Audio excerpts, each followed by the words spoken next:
In this video, I'm going to explain what all I did in Australia on my 1-year work and holiday visa. I'll give you some tips and recommendations, and I'll also tell you what I should have done.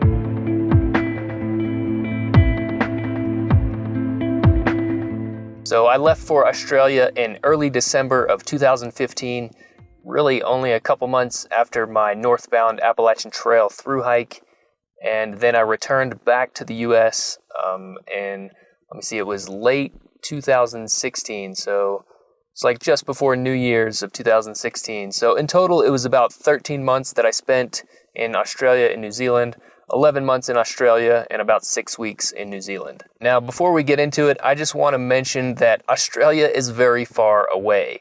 It's not close to anything. There's a reason why they call it Down Under. But the reason I bring that up is just so people who are looking to go on a work and holiday visa themselves realize the full extent of what they're getting themselves into. And in a way, it will kind of change your relationship with your friends and family back home. I mean, you're gone for an entire year. I also want to add that I think you should have some money set aside that you can use in case of an emergency or in case you need to get home as soon as possible. So what did I do in Australia?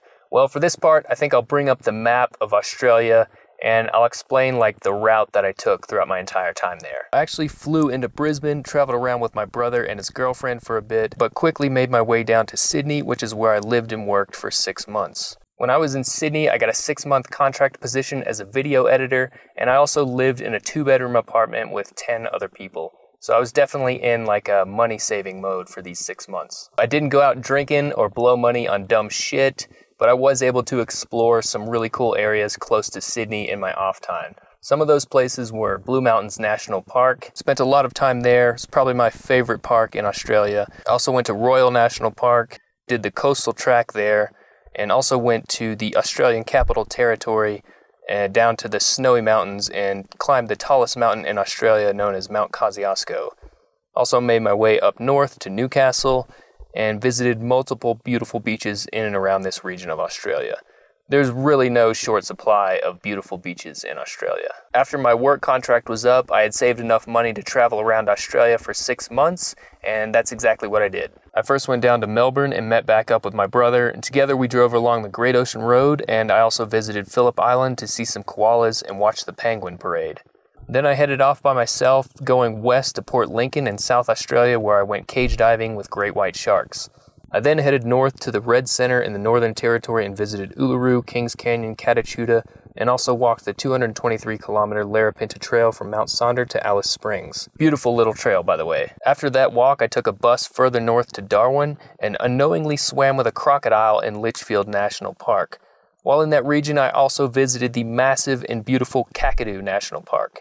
I then flew to Cairns to scuba dive the Great Barrier Reef, did some day hikes in that region while road tripping north toward Port Douglas, and after that I headed south stopping at Magnetic Island and also in the town of Ayr to go scuba diving on the SS Yongala shipwreck. I then flew from Townsville back down to Melbourne to meet back up with my brother and went west from there to Grampians National Park. After that, I decided to take an overnight train to Sydney for one last trip in the Blue Mountains, and then I flew down to Tasmania, traveling around with an awesome group of travel mates, and not too long after that, I flew over to New Zealand for the final 6 weeks of this year down under. Now, I put all that together hoping that it helps someone out there plan their own route through Australia, and I also want to note that I do have about 60 videos on this channel highlighting some of those travels, so feel free to check those out if you want. Alright, so with all that said, I managed to cover a lot of ground in Australia, but there's heaps of cool stuff that I missed. So what should I have done? Well, if you don't know, Australia is massive.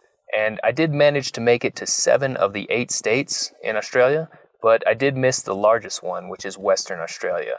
And a lot of people that I met said Western Australia was their favorite part of all of Australia. And, I could definitely spend another 6 months there road tripping through Australia. There's actually a long distance hike I would love to do there known as the Bibbulmun Track. But yeah, something for the future, perhaps. So working in Sydney for 6 months, I had a lot of time to plan my travels for the rest of my time in Australia.